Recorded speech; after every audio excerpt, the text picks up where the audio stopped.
Ladies and gentlemen, welcome to another edition of the Technology Forum. We spend our days positioning, delivering enterprise technical solutions. So we figured better to talk to you and share our thoughts and recommendations about those topics. I've got the whole cast today. Clayton, welcome to the show, sir. We missed it last time. Thank you, James. Well, hopefully I can make up for it today. You've got all the action items. Right. So everything that's on the agenda today, sir, you're going to have to give your in-depth analysis, maybe even do a whiteboard, right? Do something like that if you've forgotten how to do that, right? I'd have to find my markers. Doing good. How are you? Doing well.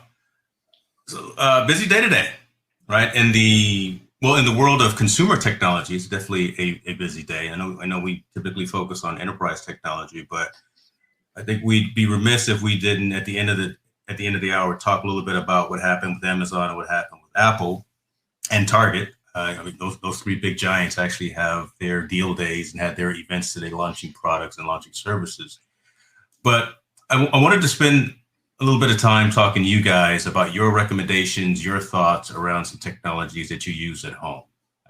One being home automation, right? What are you using for security, HVAC, lighting, things of that nature?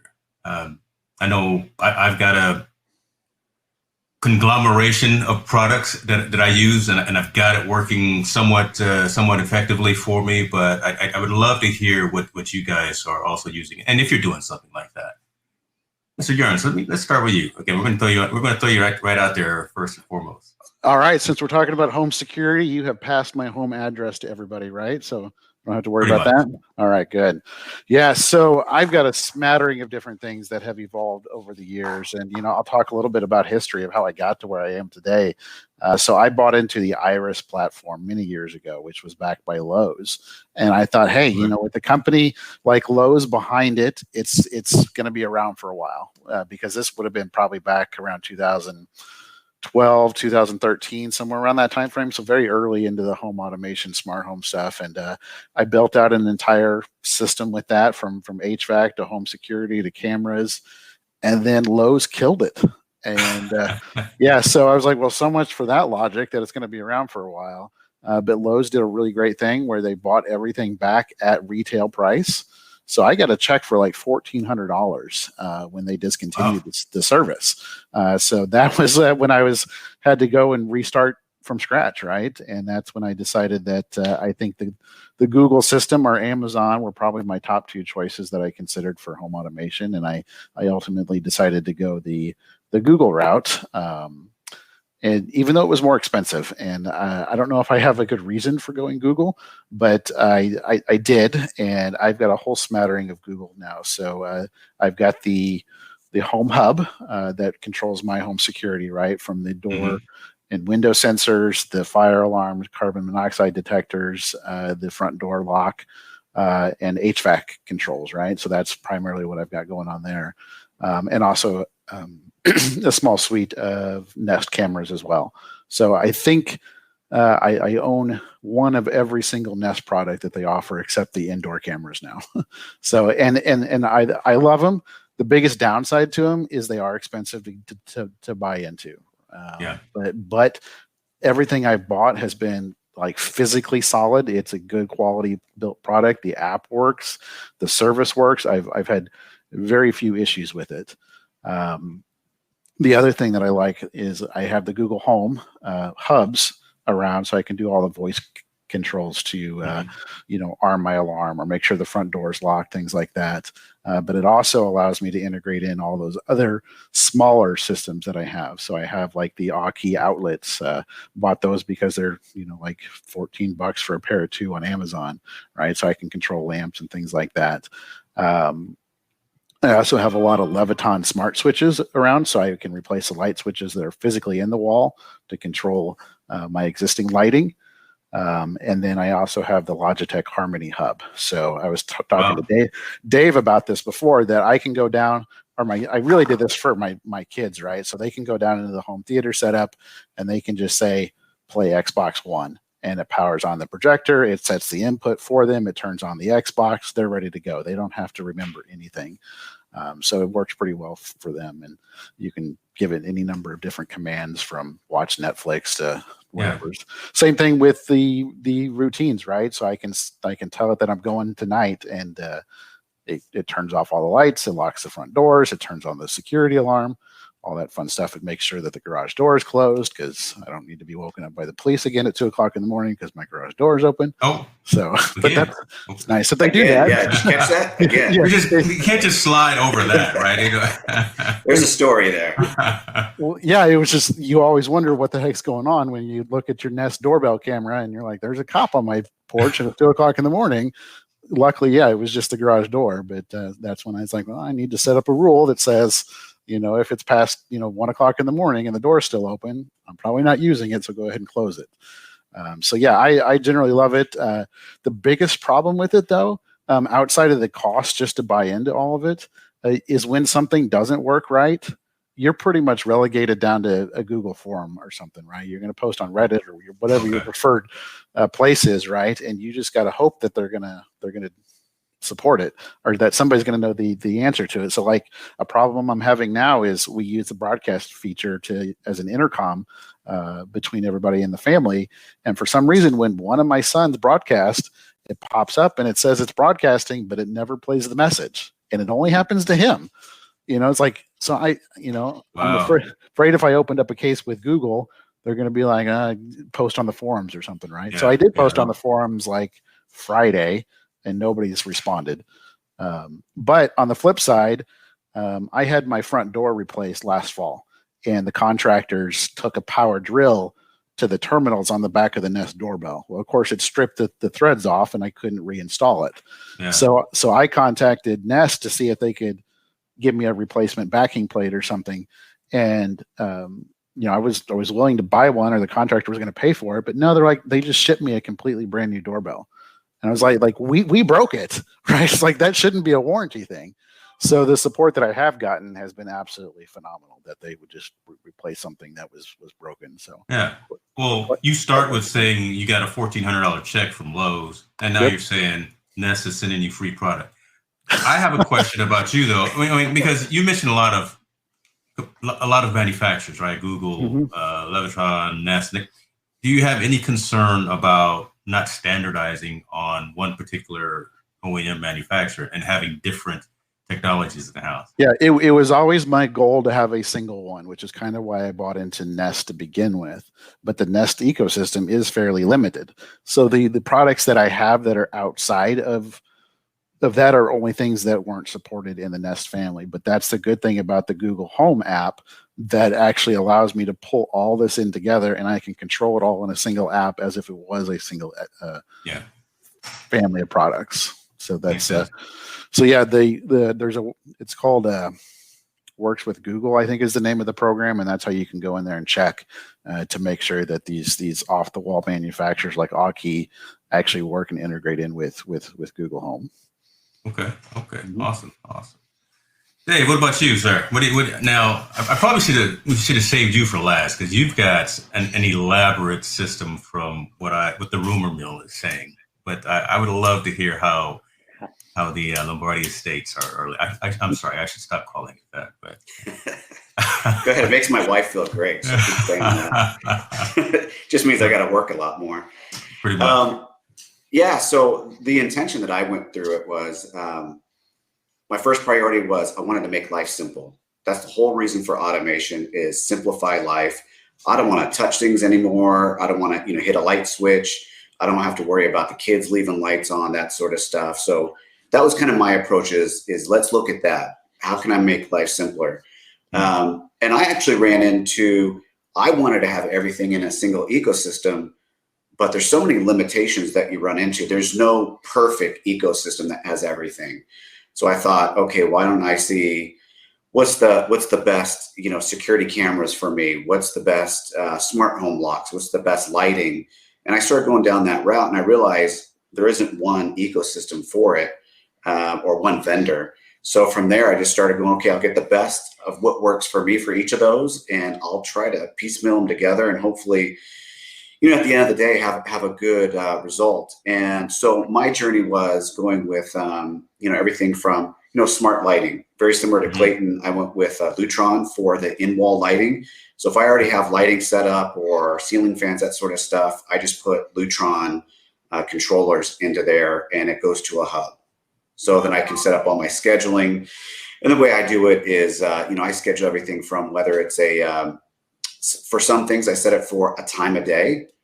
Like as an example, every night at 8:00, my lighting underneath my cabinets in my kitchen go on.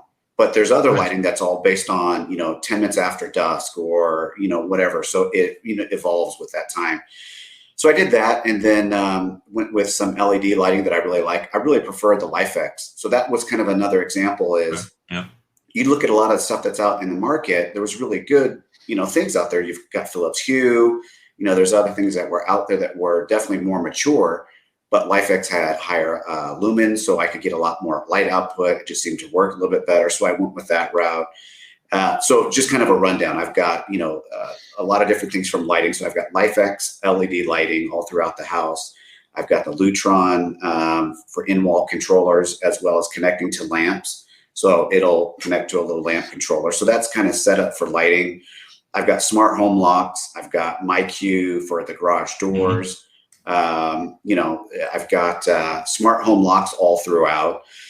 I've got, HVAC Ecobee. So I've got that. So that's a good example of, obviously Nest is, definitely considered one of the top things. But what I didn't like was the fact that it adjusts everything. I want to be able to control it exactly like how I wanted to control it and have a bunch of different schedules. Yeah. Only Ecobee could. I've got some stories about that I thought something was wrong with my HVAC because of the way it was behaving. So I control it completely by myself. I don't. Plus, it's built with the logic that you leave, right? And in this COVID world, nobody's leaving. So all that smarts doesn't make a lot of sense these days. Yeah, but like with Ecobee, so I was looking at something simple as, and this is every technology that I look at, I would go, okay, I want it to do this, I want it to do X. And I started looking at the details on it and I realized it can't do X. It can do a little bit of that. So as an example, I want to have 5 different schedules for HVAC. You can't do that with a lot of these other vendors. They'll give you 4 schedules max. So Ecobee, gave me that ability to have as many schedules as I want throughout the day. So I can have it go on and off and change different temperatures. I was doing time of use there for a while. So, I've got that. I've got Arlo for the smart home security system or the cameras. That worked out great for me because I didn't want to wire up everything. I really like some of the other camera systems, but I didn't want to wire it up. I didn't want to have power. I didn't want to have Ethernet. So, this worked out. So it was a lot of that sort of thing. But what you run into is how do you bring all that together and make it simple? If my goal was to make life simple, how do I do that? And I haven't found the perfect way to do that. So I've got SmartThings as a hub. I also leverage Amazon for the routines, and Clayton, cover your ears for a second. I use Apple Home, for some other stuff or shortcuts. So you can take the earmuffs back off now, Clayton. But we've, so I've got a lot of different things that are working, but it can be a pain. Now, as technologists, it also can be a little bit of fun because you're kind of going through, you can script as much as you want. You can, definitely get into, IFTTT, do a lot of different stuff. But at the same time, I don't want to necessarily do that. But it's funny.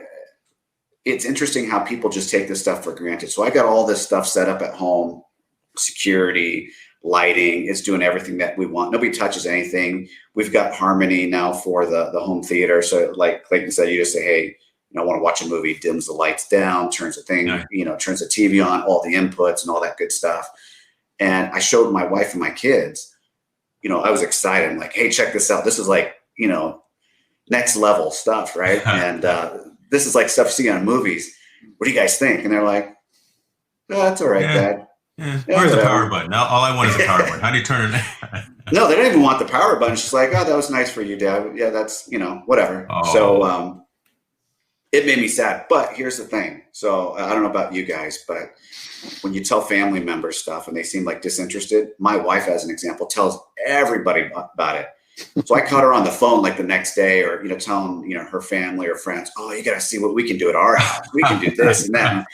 Really? You couldn't give me just a little bit of, but anyway, so those are the big things. Obviously I got everything wrapped around ubiquity unified networking.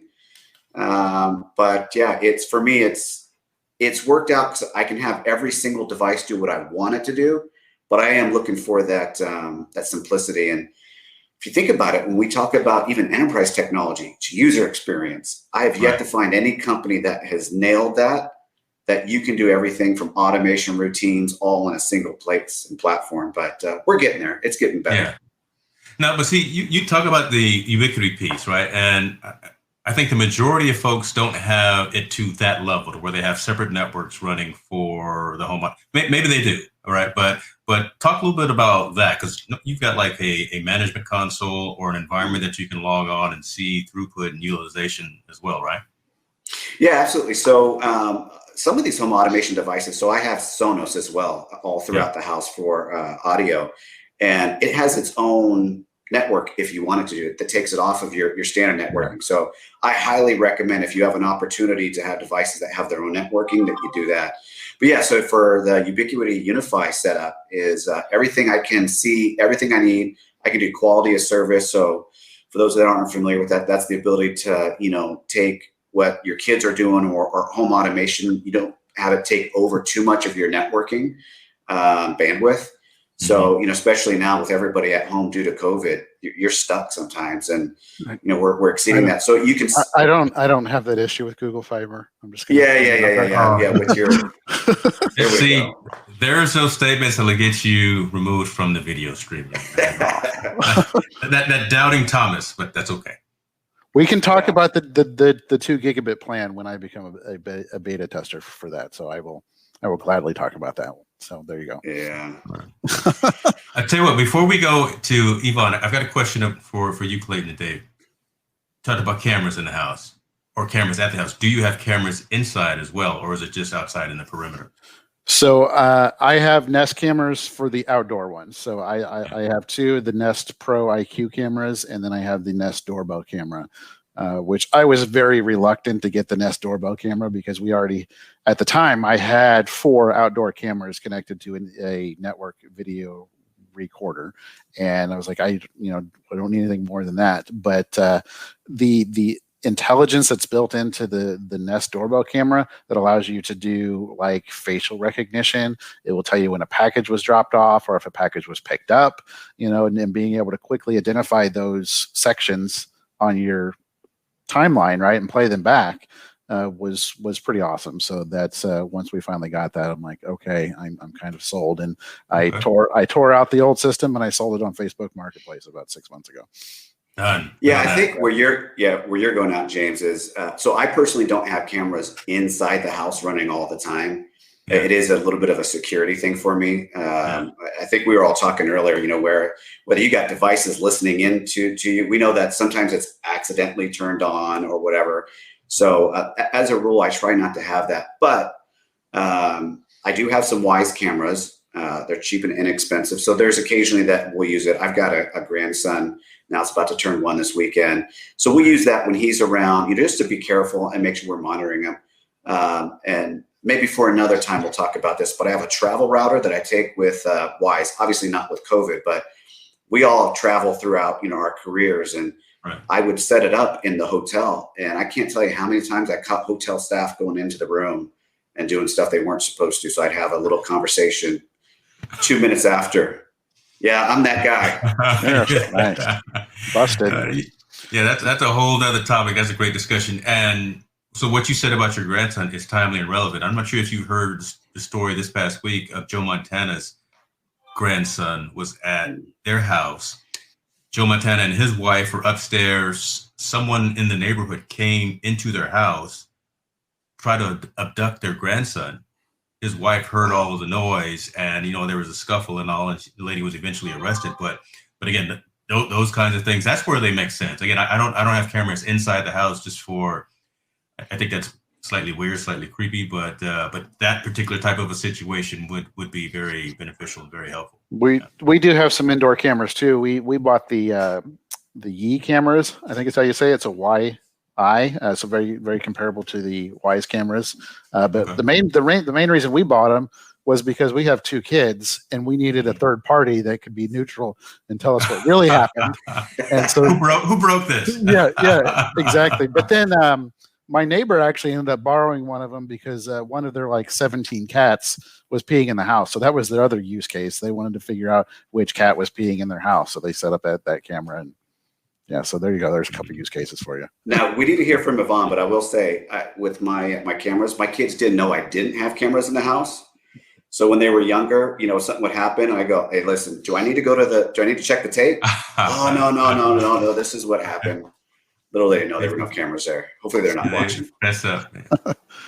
Well, we're streaming on Twitch too, so you never know. That's where the youngsters are watching. Right. Yvonne, talk to us, sir. What's going on in your abode? Yeah, before I jump into my setup, I'm going to ask Dave to send me the link to that camera because I think it's very, very useful, especially when my friend, my close friend last year, he told me that he was basically mugged in Portugal. So somebody got into the house where he and the other family was staying, and apparently they were gassed. They were gassed and they were asleep. And my friend, he is a professional wrestler. So you don't go there and rob someone that you don't know unless you're sure that he won't wake up, right? And the guy who he was staying with, he is also in some kind of private security. So you don't want to mess around with those guys. So you need to absolutely be sure that these guys are asleep. So apparently someone gassed them and someone went inside. They had a camera outside, so they saw the guy. He spent about 30 minutes and he actually went to the kids' room as well.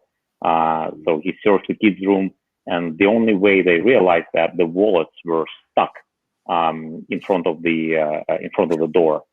So they woke up and they just saw a stack of wallets. So apparently they went through the wallets, they didn't find anything. But that was the if you guys are watching, if anyone of you are watching Top Gear, Richard Hammond, one of the British hosts, was mugged the same way, I believe, in Italy. So apparently there is some kind of gas, and doctors say there's a very thin margin between life and death in these cases. So in these cases, I think that camera would definitely help. So I want to have one of those. Yeah. You need 2 of those, buddy. We can't have you getting gas. No. Wow, that's crazy. Yep. So anyway, going to my setup, as probably everybody else, I was first introduced to smart devices by Nest, which I had in my condo in Canada. And in Canada, something like a thermostat is really important because outside you have like negative 20s or 30s, right? And then you have to keep good temperature inside. Or if you want to spend money, you have to have geofencing that would warm up the house when you're getting home from work, stuff like that. So I bought Nest and realized that Nest doesn't have geofencing, right? And it didn't have many other features that I wanted because I'm in the Apple camp and it didn't support Siri at that time.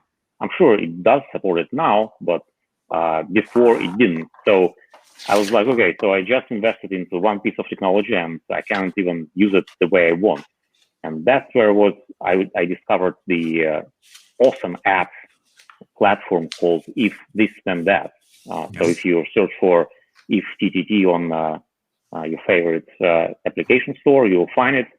And if you don't know, it's acting like a glue between different devices, or even things like Twitter or email. So you can send email basically to If This and That, and it will invoke some kind of action on your smart devices, right? So, and since that, I never tried to standardize because I knew if this platform supports If This and That, I can buy it and I can select my vendor and I can select every like commodity or like Dave said, Wise camera. I also have Wise cameras, right?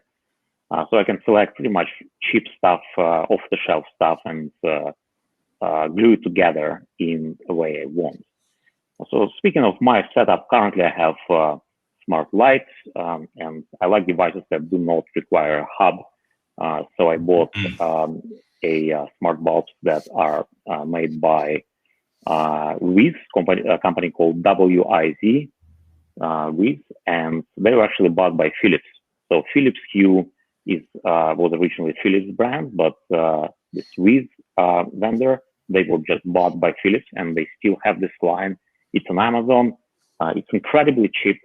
It works with iPhone. I'm not sure if it works with this and that, but that's enough for me. My use case was just to change color temperature through the day, because apparently you can actually Google this study. So it really screws up your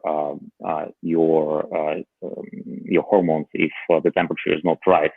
And in many cases, so they are just now discovering that for women actually can lead to like breast cancer.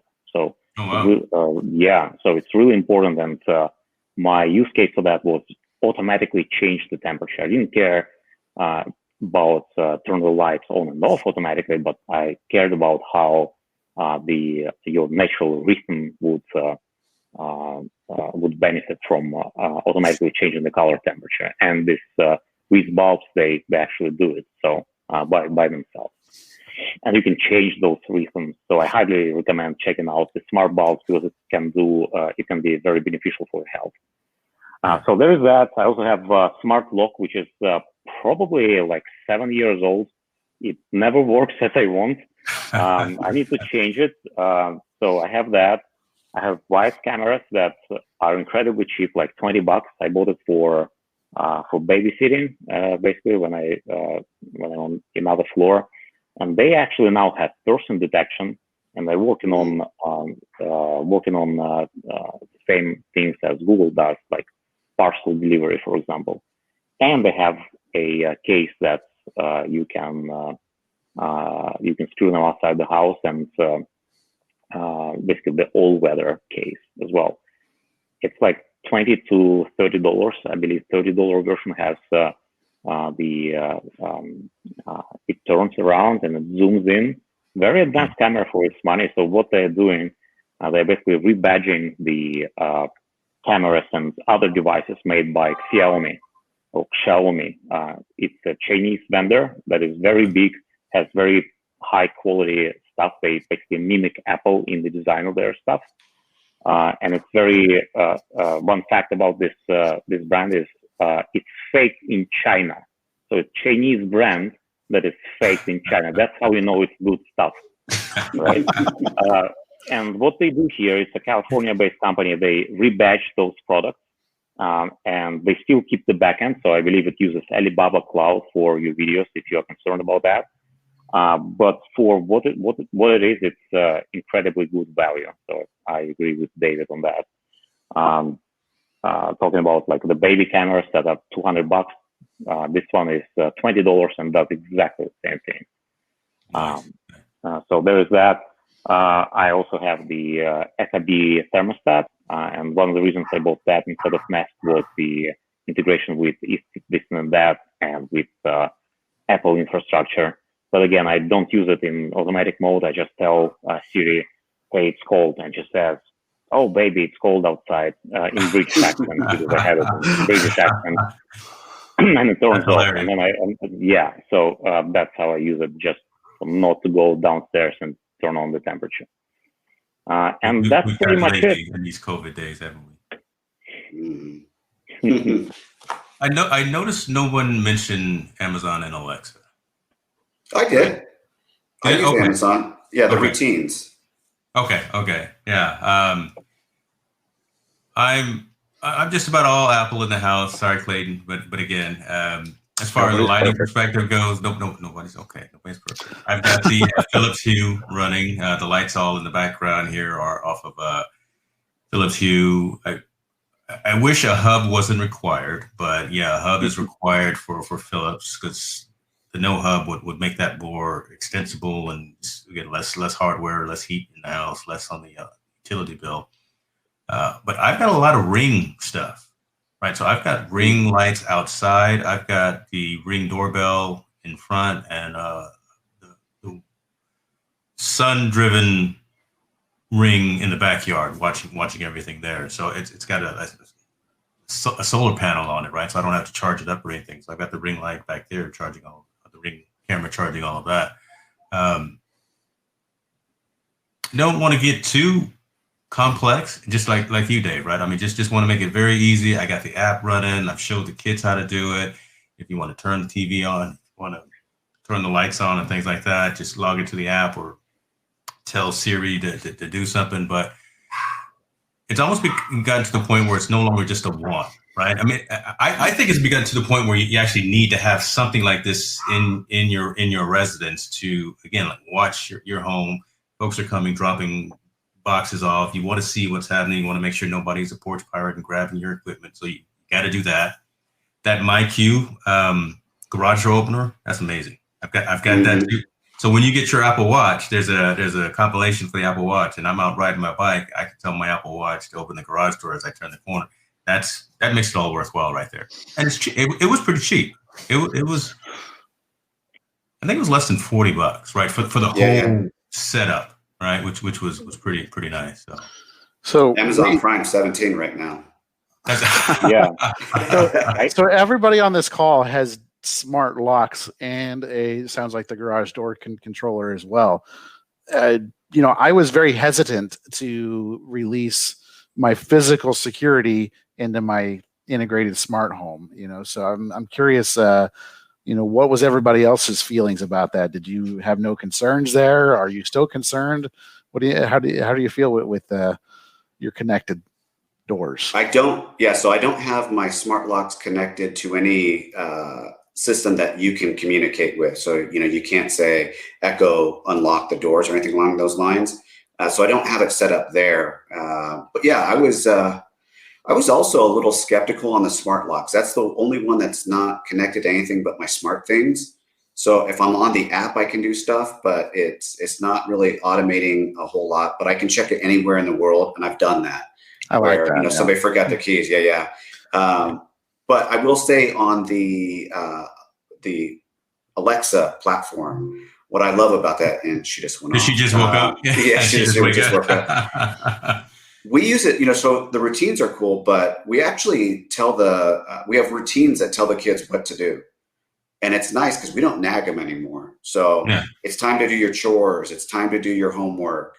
During the summer when we had COVID, where we're doing a lot of at-home schooling, it's time for lunch. It's time to jump on this. It's time to do your Spanish or whatever. So we used it for a lot of that. So there's a lot of stuff that's going on. It's 10 o'clock. It's time to start getting, prepared for bed, that sort of stuff. Get in the background. There you go. He's supposed to be in bed. Yeah. He's been there for a while, just so you know, if you didn't already realize that. But that's been awesome. And, we're still very, interactive from a parenting standpoint, but just to have those sort of things is something that's really nice. And then sometimes they're not thinking about it. We were all that age too, where you're just busy playing video games, whatever. So then for that thing to pop up and say, attention, or whatever, hey, have a great night, or, those sort of things, it's been pretty cool. I actually literally turn off the entire network on school nights for the kids. Well, I don't do it for my daughter anymore. Okay, she's a college student, so she gets a little more leeway. But the young guy, 11 o'clock, he has no access to anything except maybe to stream some music so he can go to sleep. Yeah, we do the same. I was going to say there's smarter ways of doing that now. We use Google Family Link that allows us to, set time limits. We can set time limits on specific apps and all that kind of good stuff. So it's pretty nice to have a full control of that and not have to turn off the Wi-Fi to get it done. Yeah. Here's the thing, though. Okay. So you mentioned something a little bit earlier that we didn't catch up on. The bad problem about smart home and everything that we're trying to do is think of how often it changes. So if there's a firmware update, that scares the heck out of me. I've heard of people where their Echobees have no longer working. So you've lost access to HVAC, or they do a firmware update and you're not getting the same access that you used to. We used, it was Disney Circle to do the same thing. And they decided you have to get the new hub to continue moving on. And we just spent all this money, all this time to get everything set up. You're running it for like a year or two, controlling the times and everything. And all of a sudden, you can't do that anymore. That's the downside to this technology is firmware updates can break stuff, and then you're really stuck. You're on forums like Clayton was saying, or it's outdated. And now what do you do? Yeah, because you definitely don't want to go back and have to re-engineer or redeploy your whole solution. There's got to be something to help you out when you run into those particular type of issues. Ivan, I was going to talk about you and Dave actually mentioned if this then that, and they actually launched an opportunity recently where you can actually upgrade to Pro, but you can name your own price, right? So they're trying to crowdsource folks of upgrading from the regular version up to this new Pro release that they have. But they said, you know what? Upgrade to Pro and name your own price. Now, me, I would obviously fund the development, but if I get only 50 cents a month there, buddy, I'm cheap. Just say, check that out. So check out If This Then That Pro, that they're still running that opportunity where you can pick your plan, standard versus Pro. Yeah, thank you. It's actually a good point because I'm actually using one of the applets that If This Then That, which basically grabs Twitter feed of any user or like overall Twitter feed and filters the keywords. And I just trying to understand how much it costs them to constantly poll Twitter. They have to host it somewhere, right? This applet that runs. And I was like, wow, they are doing that basically for free for millions of users. And the period is like 5 minutes. So if I can do it like every 10 seconds, it will be much better. I would actually pay for that because I tried to write a Python script that does the same thing. And it works for me, but I have to keep it running. So I have to have my cloud billing me constantly. So I would rather pay If This and That rather than do it myself. So it makes a good point. Gotcha. So I see Taco Maniac 444 on Twitch has a question. Feel free to type that in, and we will try to address it for you. But let's move to the next topic and talk a little bit about DR, right? Disaster recovery prep. Again, timely, relevant topic of the day. I personally, again, unfortunately, have gone through a situation where you guys know I've been affected by the fires here in California. So property is gone. But outside of that, I think folks should be prepared for these types of things. Have a home inventory. Have some type of tool for backing up photos and videos and important documents. Whatever particular platforms, whatever particular services. I use a number.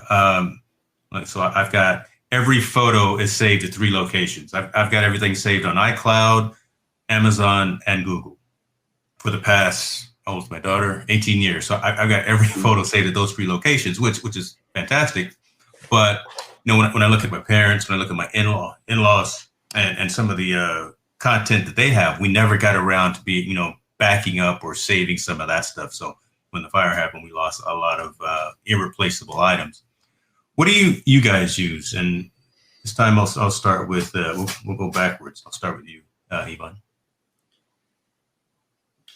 Yeah, sure. So just like you, I'm using iCloud because I standardized my home IT on Apple. So I use obviously iCloud, and I also have a secondary destination, which is Google Photos. I don't use Amazon. I think it's too much. 3 destinations. All the algorithms, they know a lot about us already, so I'm not giving that to Amazon. But what I also use, I use Apple Time Capsule, which unfortunately they don't make anymore. Yeah. But you can get it on eBay while they're still out there. And actually, if you use Apple, I highly recommend you get it. And I understand it's an old technology, right? So my time capsule is only like 2 terabytes, and it uses Wi-Fi 802.11 AC, which is already old, right? So there are newer standards, but still it's pretty mighty. It has 3 antennas inside, so it can basically, I wouldn't say triangulate you, but it can form a beam towards your device. So if you want to stream your entire screen to your Apple TV, it works in 1080p. I don't think it works in 4K, but it works in 1080p, and that's enough for me. It's a 7-year-old product. I bought it way back, and it still works flawlessly, and it actually saved me many times. And I get that there is iCloud, and Apple has to sell their cloud capacity, but still, if you can find, if you have Apple ecosystem at home, and if you can find that time capsule device either on eBay or somewhere else, I would say get it, because it's important to have at least one copy of data locally, right? So if your primary data goes down, you can recover from the cloud, but who knows, right? Now you have your time capsule, you can just grab it with you, and it's much better than having a hard drive, I'm telling you that, because it's completely transparent, right? So for example, what happens if I take a picture of on my iPhone, I get home, it synchronizes with my MacBook Pro, and then it goes to the cloud, it goes to iCloud, it goes to Google Cloud, but it also automatically goes to the time capsule. So that, I think, is would be my ideal setup. And I'm not sure what Apple is trying to do here by discontinuing the product. And I get they have to sell cloud, but I think it's important to have a local copy of data. So if you guys know what's the strategy for those who have Apple, let me know. Yeah. Now, you mentioned time capsule, and every time you say that, I'm thinking of time machine. But you say you don't have a physical hard drive, because I always had those old boxy Western Digital drives, right, sitting on USB drives, sitting on my desk. You're talking something slightly different. So time capsule is the name of the device, right? So this device combines, basically it combines the target for time machine and the wireless access point and the router all in one. Okay. So it's managed by native tools within iPhone. There's an app called Airport Utility, I believe. And then there's the same built-in tool in Mac. So that's how you manage this device. But what you can do, you can use it as a target for time machine in Apple, which I believe is now also discontinued, if I'm not mistaken. So they are not developing new versions of time machine. And it actually saved me quite a lot of times.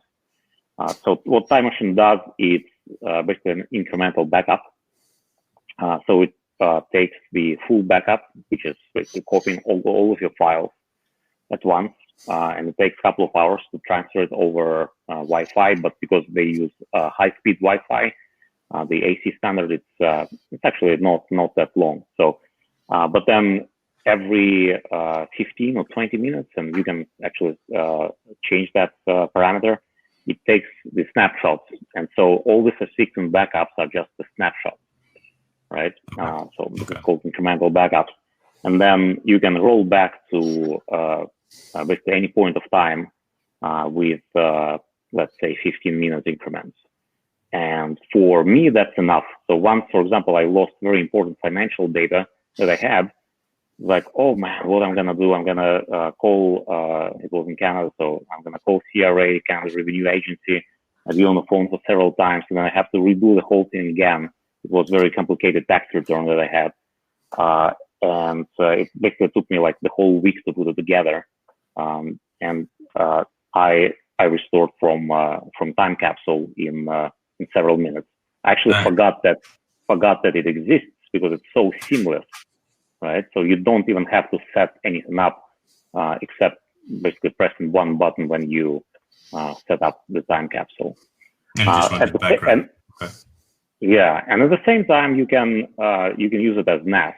So, for example, if I have a movie file, for example, I can just put it there, and then from Apple TV, I can use Video LAN player VLC. And just open that file directly from the NAS device, directly from the time capsule. And I tried many setups. So before buying time capsule, I got the very interesting router. I believe I installed. So I bought the router. It was called Nighthawk. I forgot what manufacturer it was. Netgear, wasn't it? Yes, Netgear, Yeah, I think that was it. But I didn't stop there. I installed the firmware called DDWRT, which is basically an open source firmware for the router. So you can modify it any way you want.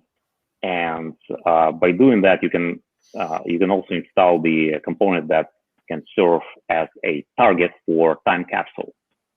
Okay. And it never worked. It never worked. I gave up. After 2 months, I just returned the freaking thing, and I got myself a time capsule, and I didn't know a problem ever since. So yeah, I highly recommend this product. I'm not sure why Apple made this decision. Honestly, I have no idea. I think it's one of their best products they ever created, together with with AirPods. But it's discontinued, so get it while you can. Well, they swear they know what you need before you know you need it. So, like. So you don't need it anymore, is what they're saying. Pretty much. Pretty much. It's time to upgrade and move on. Dave, what about you? Are you using any disaster recovery preparation tools, utilities, and platforms? Well, I would be remiss to say that, well, if I didn't, there would be a problem. I came from the data protection side of the house, and I spent a lot of time there. So that really was a softball.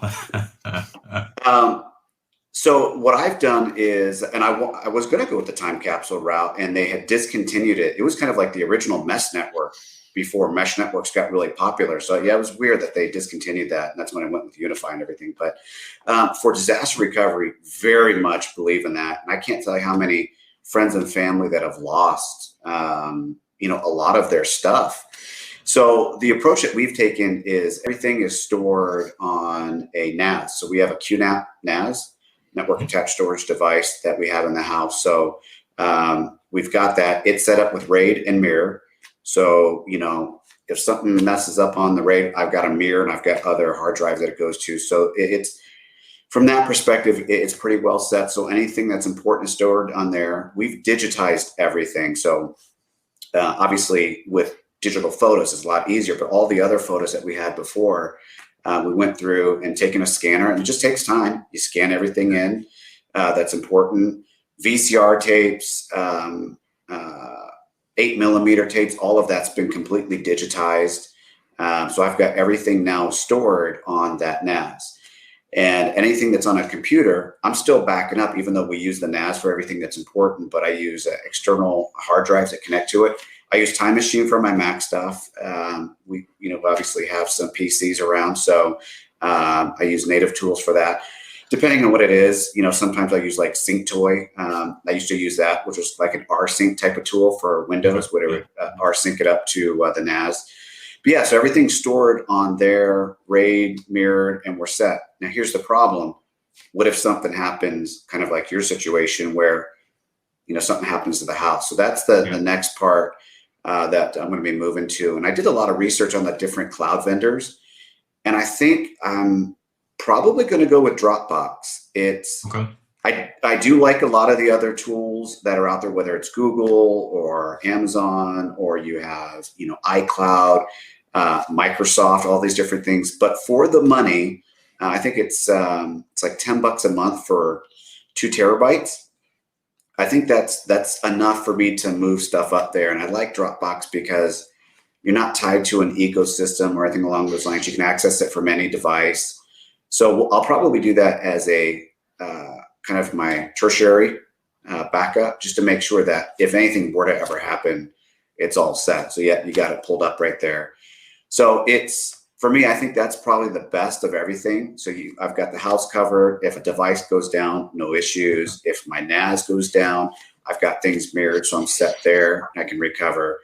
But now the next thing is just getting stuff moved up out of the house, just in case, because you never know. Yeah, that's true. That is something that is very true. You brought up a question or a statement about photos. And have you heard of the Google Photo Scan app?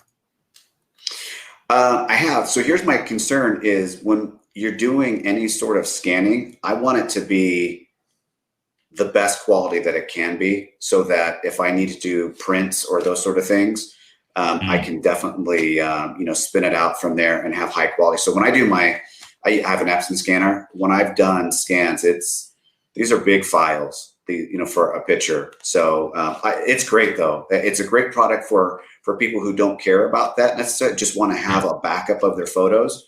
It's awesome. So highly recommend that. Awesome. Good stuff. Rhonda Scott says she's a fan of Dropbox as well. Gotta love that. Clayton, what about you, sir? I know you've got something there in the Fortress. I don't have anything that's important enough to back up. Yes, you do. So I share a little bit in common with all you guys there. So but I'm going to start off with some of the physical. I actually have a fireproof safe in the house that I keep a lot of stuff in. So I used to do a safety deposit box at the bank, right, to keep a lot of those documents that I didn't ever want to have to replace. But I switched to credit unions recently, and it was impossible to get a new safety deposit box. So I bought a fire safe, and I keep most of that in there. But I also keep digital copies of everything. So like Dave, I scan them and I save everything out to Google Drive. And the thing I like about Google Drive is, just like most of these solutions, you can have a client on your computer, right, where it backs up just that folder or whatever you specify. So I don't have to worry about manually backing it up and things like that. So the other thing that I like about Google Drive is the photos, right, that you take with your phone. As long as you're using the Google Photos app, you get that automatic backup there to the cloud, so you don't have to worry about space on your phone or space on your laptop, things like that. So the downside, like Dave was talking about, is it's only standard resolution, but I'm not taking photos that I just absolutely have to keep in high resolution on my camera phone. So I could probably stand to use a little bit more redundancy in what I'm doing. But then again, most of the stuff that I have saved out there, the vast majority of it isn't that critical or not replaceable. So I do have, I've been debating getting a home NAS. I've got about 600 terabytes of video that I have running on my home media server that I've been debating about. Did I say terabytes? Sorry about that. You did. Sorry. Yeah, that's the real deal. I'm so used to talking about terabytes. I have about 600 gigabytes worth of video there. That's still decent though. Yeah. But it's big enough that I don't want to pay to back it up somewhere to the cloud, because it's not exactly, again, something that I couldn't replace if I had to. But it's just running on a single, I hate to admit it, 7,200 RPM drive.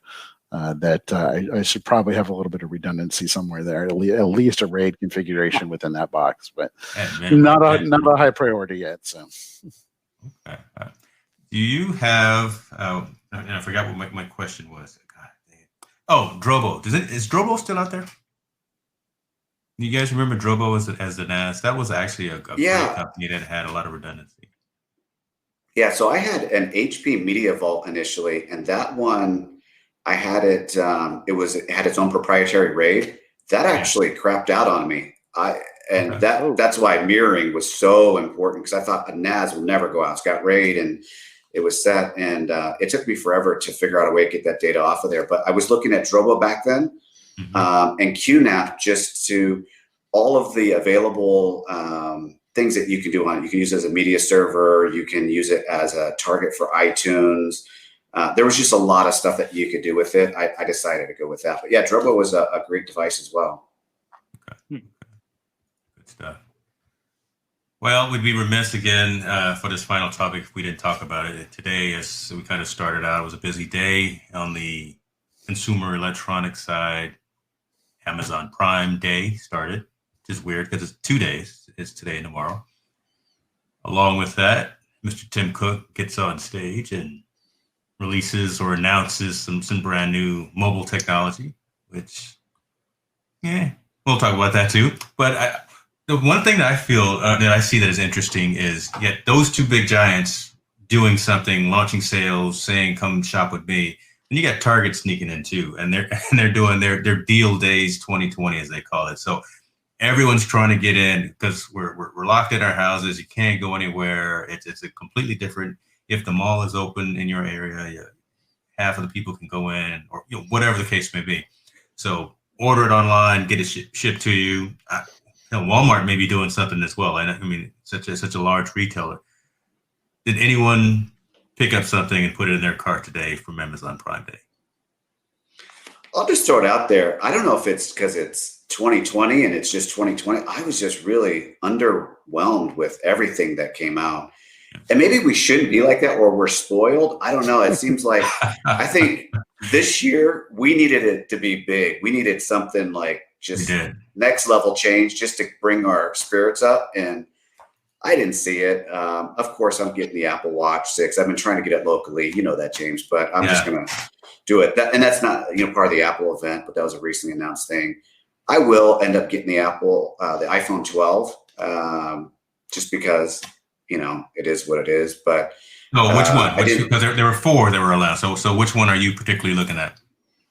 Yeah, Clayton, you can put your headphones or your earmuffs back on for all this. It's going to be boring. Yeah, and don't look at the screen because I'm sharing screens. Don't even just tune out.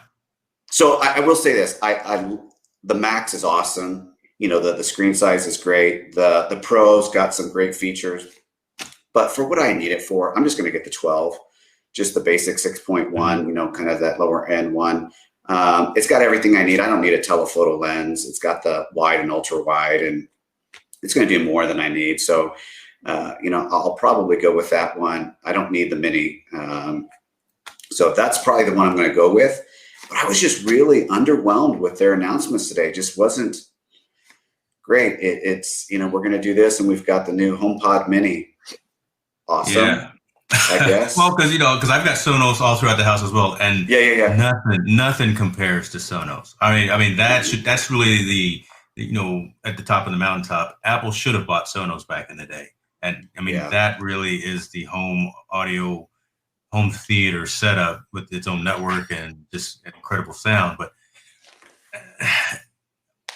HomePod Mini, you can buy 2, make it stereo, but it wasn't, the price is decent. For Apple, the price is decent at only $99, right? Because you wouldn't expect something under three digits to be coming out of an Apple, but $99 was not bad at all. But I feel the same way. It wasn't too compelling. I will be pre-ordering the 12 Pro when that happens on the 16th, and then hopefully go and try to pick it up. Now, what about the 12 Pro? Just because you can say you have the 12 Pro, or is there actually some reason? Well, I like the size as well, and I take advantage of that telephoto lens. Okay. I mean, when the world opens up and we can do some more traveling, I think I will find a use for that. LiDAR scanner is okay, is great. I don't see myself using that really that much, but I just think that 6.1-inch diagonal and the fact that it has all of those cameras, that's what's compelling to me. What do you have now, James? I've got the 11 Pro. I don't have the Max because the Max is just ridiculous. It's too big, right? You can't fit it in your pocket. I go to the gym and it's just bad. So 6.1 is perfect size. I actually think the Mini at 5.4, that small candy bar size is too small. Maybe it's just because my eyes are getting bad as I age a little bit. So I need just a little bit bigger of a screen. But right size on the 12 Pro and right functionality. Yeah, I also have 11 Pro, and I actually can't see myself using any of the features that were announced today to the point to justify the upgrade. Right? It's so nice, but I also have telephoto lens. The new release is better, right? Better features, and for the wide angle, you can use all the advanced features and this computational photography, which they improved. But I'm not sure if it's worth if it is worth extra $400, I believe now, if I sell my current one. So so people have been saying that the average upgrade cycle now is not 2 but 3 or more years. Really? So probably I'm gonna go. Yeah, that's true. So the average upgrade cycle, which is actually a major problem for Apple as a company has now significantly increased, right? 5G could be that feature that moves phones, right? But now everyone is locked in homes. I'm not sure if you're gonna use 5G, and many people don't understand that 5G came in different flavors, right? You have your regular 5G and the actual 5G that uses the millimeter wave. You know, the ones that causes COVID-19. I'm talking about that. The one where everyone was burning the towers, you know, the exactly. cell towers. So, exactly. Exactly. So that frequency range would not be available for a long time. And even now, if you look at the coverage map, it's only like few blocks. I know in Los Angeles, it's only a few blocks in downtown. I haven't been in downtown for maybe 8 months. So for me, buying this iPhone just to go to a couple of blocks in DTLA and testing this out, it's awesome. But I'm not so sure about that feature being a competitive differentiation that would just force people to upgrade. Not enough at the wrong time, because again, society has halted. But yeah, I mean, I agree with you, Dave. There's just not enough compelling reason. I'm actually more impressed. So this is for you, Clayton. I'm actually more impressed with what the Android ecosystem is delivering. Right? You've got Samsung's and you got the LG with the multiple screens and the. He just jumped up inside with a little. Excited. Look at the smile on his face. Look at this guy glowing, right? Oh my gosh, right? But that's where I'm seeing more innovation from a mobile technology perspective, right? I mean, the Google Pixel with the stock Android, and with that one, when you save to Google Photos, it's in full resolution. But yeah, the LG and the Samsung, those are pretty compelling devices. James, we just got widgets. Come on. Man, look, I had this conversation last week, and the widgets. Oh my gosh, it's close. It's close. We're not there just yet. I have Google I have Google everything else, but I actually have a Windows phone. I'm still running an old Windows 10. Wait a minute, what? Wow. No, you know what? That does not surprise me at all, Clayton, actually. No, I'm joking. So I do like Android, generally speaking, but it's not without its issues, right? In terms of Samsung's got their own little overlay that they put on Android, right? And then they release things like Bixby, which is their digital assistant, but I've already got the Google Assistant, so why do I need both? And it in some respects it introduces a lot of complexity that's not really needed. But then again, it's not Apple's way or the highway, and that's why I like Google over Apple generally, because you have more flexibility and control over what you want to do. But I have to give Apple props because of that route to market, that they want to control everything. You control that end user experience, and that's what most people want. You talk about all these different features and things. At the end of the day, people just want a phone that works the way they expect it to work, right? And I think Apple does a pretty good job of doing that, but it comes at a price premium and a flexibility premium. So I would actually go ahead, Dave. I was actually going to take this further and just saying that Apple. I think Apple actually diverted from the original direction, because they started with just one phone, one color, one screen size. You don't get any other choice, and I think that's what people want. People do not want choice. They want one product that just works, right? So you don't have to spend hours on the website trying to buy something, try to configure memory size or screen size or color. That's one phone for you. That's all you get. I'm seriously thinking that it's a mistake from their side. But sorry, go on. You'll hate me for that, but go on. No, I was going to say, Clayton will like this. I actually loved Android, but what I loved about it, I hated about it. There's so much that you can do, and being technical folks, I was tinkering with that thing. I was doing all sorts of customization. I was spending way too much time on the phone. And I said, I got to stop this. So that's why I actually went back to Apple's, because I said, I'm spending way too much time on this device that I should be spending doing other stuff. Yeah, because all the manufacturers out there, they're trying to put their own software tweaks on it to make it compelling. And at the end of the day, it's kind of ridiculous because stock Android, in my opinion, does a pretty good job of all this. I don't need a different camera app and a different photo app and everything that's basically does the same thing, but is Samsung branded. It's kind of like infotainment systems in cars, right? They all spend a lot of time and money developing their own proprietary system, and then you go plug in your phone and you're not even using their system. You're using Android Auto or Apple CarPlay. So at some point they need to stop wasting their money and just support what the phones do and call it good for a day. That's my opinion. I mean, are you on the current version of Android? Because Apple folks, we tend to stay on the most current release, but that the Android ecosystem fluctuates. You've got, depending on the manufacturer. What about you? So you personally, are you bleeding edge, leading edge?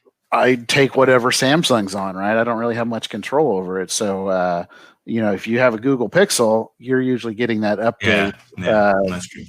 When it comes out. But when you're on, say, Samsung on Verizon, like this phone is, I have to wait for Samsung to do their own internal testing. Verizon has to do their testing. That's right. And I'm 6 months to a year and a half behind, depending on how fast they want to push that through, whether they push it, and that's if they even push it through or not, right? Meaning, at some point, I'm not getting updates anymore, and it's probably a shorter update lifespan than maybe Apple supports. Because we're talking about most Android phones get updated for about 2 years, and then they're cut off. So how's that compared to Apple's lifespan? Yeah. How long do they support it? I don't know. Several years. Several years. Yeah. I actually, you guys may find this hard to believe, but I have an Apple iPhone 4 somewhere in my office. I just don't know where it is. Find it. I was looking for it. I got all these. It's what keeps here, but it's what keeps his table steady. He has it under one of his. Actually, tables. I had to use it when I was setting up some of my smart home stuff because some versions of Android do not like it if you connect to a Wi-Fi without internet access. It's like, oh, there's no internet access, so you don't want to be connected to this. So it automatically disconnects and tries to find a different Wi-Fi network to connect to. So a lot of my systems, because they're not hub-based, they're Wi-Fi based, you connect directly to them to set them up. But then the phone, like I said, it craps out and says, oh, you don't want this, and disconnects. So you can't walk through the device setup. So when I open up a ticket with support, they're like, well, do you have an iPhone? It was like somewhere. No. and what was it? That old 14-pin connector or whatever, the big wide one. I was like, I got the phone. I don't know if I can find the charger for it, but I did eventually find it, and I did go through the setup, and it worked just fine. And that was actually a Ubiquity product, believe it or not, that went through that I had a challenge with back when I was setting up my Amplify HD mesh network back in the day. So yeah. I love that. So before I lose my Amazon Prime membership, I will say that there was some really good stuff on there, but it's stuff that for me, I already had everything. So if you want to buy if you're into Amazon ecosystem, the dots, everything's always super cheap, right? So if you want to do Ring, if you're doing anything that Amazon owns, it's a good opportunity. In some cases, it's actually cheaper than Black Friday. But there were some good deals. They had a Bose QC35-2s for like $199. That's not a bad deal. They had the MyQ Garage hub that we've been talking about. It's still up, I believe, for $17. And it's normally $40. When did it get to be so cheap? Because when I bought my garage door hub, the MyQ was still like $120 or something, I thought. Oh wow. Because I bought some generic one. It's called Go Gate, and it's that's the problem right there. There's your problem right there. It works. It works better than my last controller through Iris, which I had to put on a smart plug that automatically turned it off every night, because if I left it on for more than a day or two, it wouldn't work anymore. So I had to put it on a smart outlet to power cycle it every day so it kept working. Look at that, $16.98. Yeah, that's insane. I think that's less than what I paid for the generic Go Gate. That's really good. Yeah, that's a good one. And like I said, the Bose headphones. Like I said, if you're into anything in the Amazon ecosystem that they own, it's always dirt cheap. And then they had some August locks. So I think, Yvonne, were you talking about you need to get some new locks? There you go. So August. My strategy on Prime Day is actually do not buy anything on Amazon Prime itself, but look at the other stores, because as somebody noticed that everyone is trying to chime in and do the same sales type of stuff. So, for example, Harman Kardon now sells their $450 Onyx speaker for $100. For $100. And then there are many other very good deals for headphones. So I saw some Bose was on sale for like 70% off or something like that. The noise canceling ones, the over the ear ones, and there are some sound bars. So for that, I go to sleekdeals.net, which is a kind of the forum or aggregator of all the deals. But there's also a good plugin. It's actually a website called Triple Camel, camel.com. I'm not sure if you guys heard of it. It actually has a plugin for all browsers. So you can click on the button when you are on Amazon product page, and you can see all the price history. And you can understand if the deal you are seeing is actually a deal or not. And in many cases on Prime days, on the stuff that is not owned by Amazon, it's not a deal. It's like a usual price. So they'll hike it up, and then they'll lower it just like on the Prime day. Make it look like a good deal. Yeah, it's a deal. So if you don't like plugins, just go to camel.com and just paste the URL of the Amazon product. It will show you all the price history for the product. How do you find this stuff? And more importantly, how do you say camel with a straight face? Camel. Yeah, it's triple camel. No, how do you say it with a straight face? no clue how they named it. Yeah. A free Amazon price tracker. Our free Amazon price tracker monitors millions of products and alerts you when prices drop, helping you decide when to buy. My goodness. Yeah, and you can also set alerts, right? So if you want, for example, buy a Roomba, you can set an alert for $100, and maybe in 20 years you can buy a Roomba for $100. Awesome. Well, fellas, thank you very much. Tonight has been a good show, right? I think we covered a lot of great information, irregardless of just the sales. But camel is something that I'm going to probably bookmark to see if it's real. But talking about home automation, talking about disaster recovery preparation, things that folks really need to probably take into consideration, and the range of offerings that are out there, right? Again, you don't have to be locked into one ecosystem, but there's some pretty quality products out there that can do what you need to do. If you're just trying to turn the lights off, if you're just trying to set some music, if you're trying to turn on the air conditioning, whatever the case may be, it's very simple. It's not very simple, but it's pretty straightforward now, right? It can be complex at times, but there's something out there for everyone. I'll go around the table. Start with you, Clayton. What you got, sir? You got anything in closing? No, I think I agree with you that there's a smart home product out there for whatever you're wanting to do, and there's probably 10, right?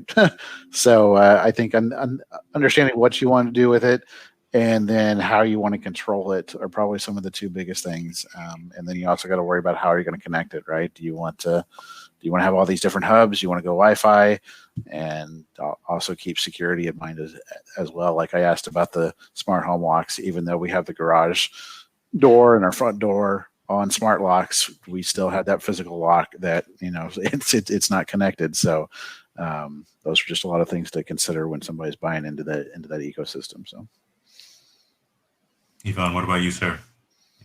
I would say don't try to over automate stuff, and don't try to jump on the deals.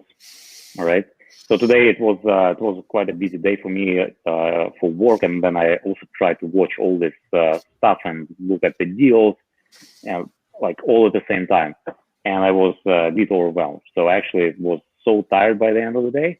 You took a nap? I took a nap. Actually, I'm gonna be honest with you. I went to the beach and I took a nap on the beach. And that's true. You are living that good life, everybody. I took a nap on the beach at just before our call. So don't try to over automate stuff, and don't try to chase all of those deals, because I'm telling you, in 2 months you're gonna see those new iPhones for $200 off. That's how I bought mine a year ago. So yeah, don't try to jump on it on day zero like everybody else is trying to. That's a good point. I won't listen, but that's a good point.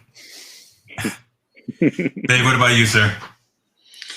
I would say, for anybody that's interested in some of this stuff and, haven't made the jump, just start with something small. It is addicting. So once you start getting into it, you'll find that you want to do more and more.